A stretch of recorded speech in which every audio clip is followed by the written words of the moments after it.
प्रयागराज महाकुंभ के पलट प्रवाह का असर शनिवार को भी देखने को मिला। बाबा विश्वनाथ मंदिर के सभी मार्ग पंचगंगा से लेकर प्रयाग घाट के बीच श्रद्धालुओं का रेला देखा गया। शहर की सड़कों पर दिन चढ़ने के साथ भीड़ का दबाव बढ़ता गया। इससे सड़कों पर जाम की स्थिति बनी रही। इससे लोगों को आवागमन में परेशानी का सामना करना पड़ा। बाहर से आने वाले श्रद्धालुओं से शहर के कई इलाके फटे थे। इसके अलावा शहर में कई जगहों पर लोग जाम से दो चार हुए। सारनाथ थाना क्षेत्र के सिंहपुर अंडरपास के समीप रिंग रोड पर पुलिस और बदमाश के बीच मुठभेड़ हुई। इसमें शातिर लुटेरा पुलिस की गोली से घायल हो गया। उसे घायल बदमाश की पहचान आजमगढ़ जनपद निवासी विशाल भारती के रूप में हुई है। वो बेनीपुर अकथा में रह रहा था। वो चोरी और लूट की कई घटनाओं को अंजाम दे चुका था। लगभग 1 दर्जन मामलों में वांछित था। पास पे चेकिंग की जा रही थी। चेकिंग करते समय एक संदिग्ध व्यक्ति बिना नंबर प्लेट के आगे तेजी के साथ भाग रहा था, जिसका पीछा किया गया। पीछा किए जाने पर उसके द्वारा जो है पुलिस पार्टी पे फायरिंग की गई। पुलिस पार्टी के द्वारा भी सेल्फ डिफेंस में उस पर फायरिंग की गई, जिसके परिणाम स्वरूप उसके दाहिने पैर में गोली लगी है। उसको प्राथमिक उपचार के लिए जो है CSC भिजवाया गया है। गाजीपुर गोरखपुर हाईवे पर एक तेज रफ्तार होंडा यूरो कार डिवाइडर फांदकर सामने से आ रही बोलेरो से टकरा गई, जिससे दोनों गाड़ियां बुरी तरह क्षतिग्रस्त हो गई। वहीं 8 लोग घायल हो गए। घायलों में 2 की हालत नाजुक बताई जा रही है। हादसे में समस्तीपुर के बोलेरो सवार अर्जुन कुमार, विमल कुमारी, वंदना कुमारी, अंजलि कुमारी समेत 8 लोग घायल हो गए। वे सभी कुंभ स्नान के लिए जा रहे थे। CBSE की बोर्ड परीक्षाएं शनिवार से प्रारंभ हो गई हैं। 10वीं कक्षा की मुख्य परीक्षा इंग्लिश विषय से शुरू हुई है, जिसमें शामिल छात्रों के चेहरे खुशी से खिले नजर आए। परीक्षा के बाद छात्रों ने अपनी राय दी और बताया कि प्रश्न पत्र काफी सरल था। परीक्षा देने कर निकले छात्रों ने बताया कि इंग्लिश का पेपर अपेक्षाकृत आसान था और उन्होंने सभी प्रश्नों के उत्तर दिए। एक छात्रा ने कहा, हमने परीक्षा की अच्छी तैयारी की थी और प्रश्न पत्र बिल्कुल हमारी उम्मीदों के अनुरूप था। हमें उम्मीद है कि हमें 90% के अधिक अंक आएंगे। सेंटर कहाँ पड़ा? सेंटर ये तुलसी विद्या निकेतन। कौन सा सब्जेक्ट का एग्जाम देना? आज इंग्लिश का था। क्या कठिन लगा आपको एग्जाम में? हार्ड तो नहीं था, इजी था सारा। पढ़ा हुआ है तो? हाँ, पढ़ा हुआ है। क्या लग रहा है कितना % आ जाएगा? अब 90 अबव तो आ ही जाएगा। मैंने जंप किया है। हाँ। अब एग्जाम कब पड़ा है आपका? इसके बाद 18 को है। बिहार के पूर्णिया से सांसद पप्पू यादव वाराणसी पहुंचे। उन्होंने केंद्र और बिहार सरकार पर तीखे हमले किए। नीतीश कुमार और प्रधानमंत्री नरेंद्र मोदी की संभावित बैठक पर प्रतिक्रिया देते हुए उन्होंने कहा कि बीजेपी की नीयत कभी साफ नहीं रहती। उन्होंने दावा किया कि बीजेपी ने नीतीश कुमार को पूरी तरह खत्म कर दिया और वे बस चुनाव तक ही मेहमान हैं। सांसद पप्पू यादव ने कहा कि बीजेपी अभी भी 24 घंटे नीतीश कुमार की पीठ में खंजर घोंप रही है। कहीं पे निगाहें, कहीं पे निशाना। नीतीश कुमार जी तो ऑलमोस्ट उनको बीजेपी खत्म कर चुकी है, तो सोचना तो नीतीश कुमार जी को है।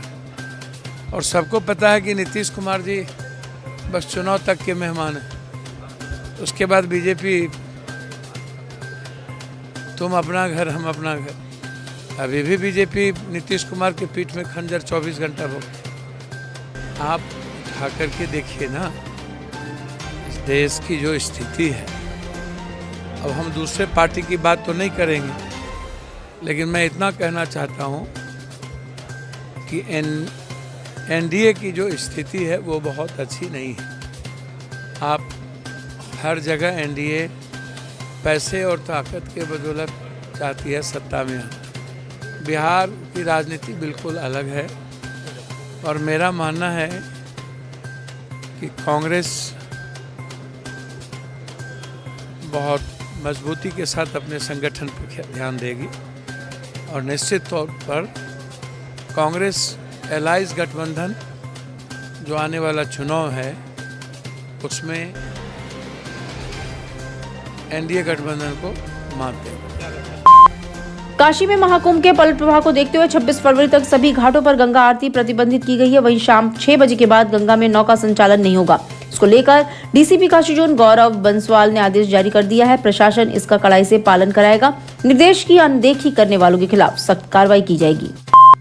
काशी तमिल संगमम की शुरुआत शनिवार को वाराणसी के नमो घाट पर हुई। अगले 10 दिनों तक यहां दक्षिण और उत्तर भारत की संस्कृतियों का समागम होगा। काशी तमिल संगम में शामिल होने के लिए पहला दल वाराणसी पहुंचा।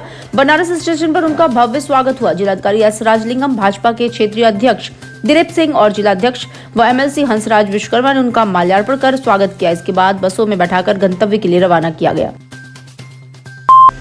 केंद्रीय शिक्षा मंत्री धर्मेंद्र प्रधान ने काशी तमिल संगम के उद्घाटन समारोह में जय गंगे के उद्घोष के साथ लोगों को संबोधित किया। उन्होंने तमिलनाडु से आए अतिथियों का स्वागत करते हुए कहा कि उन्हें 144 वर्षों बाद प्रयागराज में हो रहे महाकुंभ का दर्शन और प्रवास का अनुभव कराने की विशेष व्यवस्था की जाएगी। धर्मेंद्र प्रधान ने कहा कि इस बार का महाकुंभ केवल भारत ही नहीं बल्कि पूरे विश्व के सनातन धर्मियों के लिए एक जागृति का अवसर बना है। ये कार्यक्रम भारत सरकार की शिक्षा विभाग की ओर से किया जा रहा है।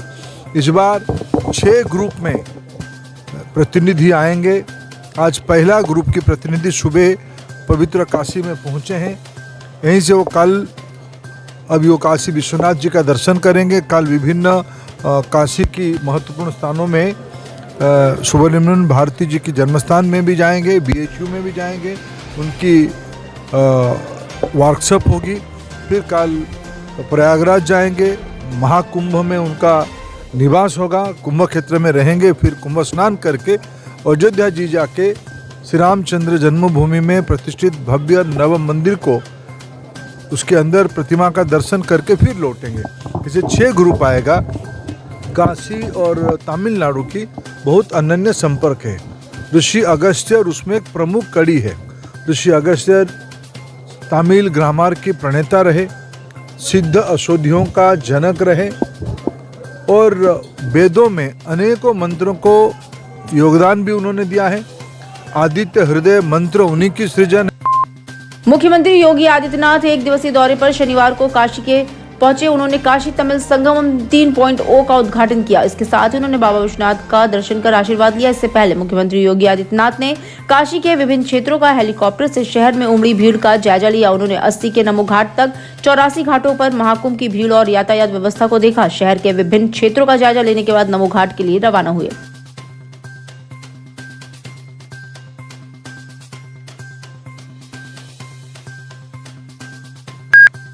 काशी का सुप्रसिद्ध नमो घाट शनिवार को काशी और तमिल संस्कृति के मिलन का गवाह बना। सीएम योगी ने काशी तमिल संगमम 3.0 का उद्घाटन करते हुए इसे महर्षि अगस्त्य को समर्पित किया। इस दौरान महर्षि अगस्त्य के जीवन पर आधारित चित्र प्रदर्शनी का भी अवलोकन किया गया।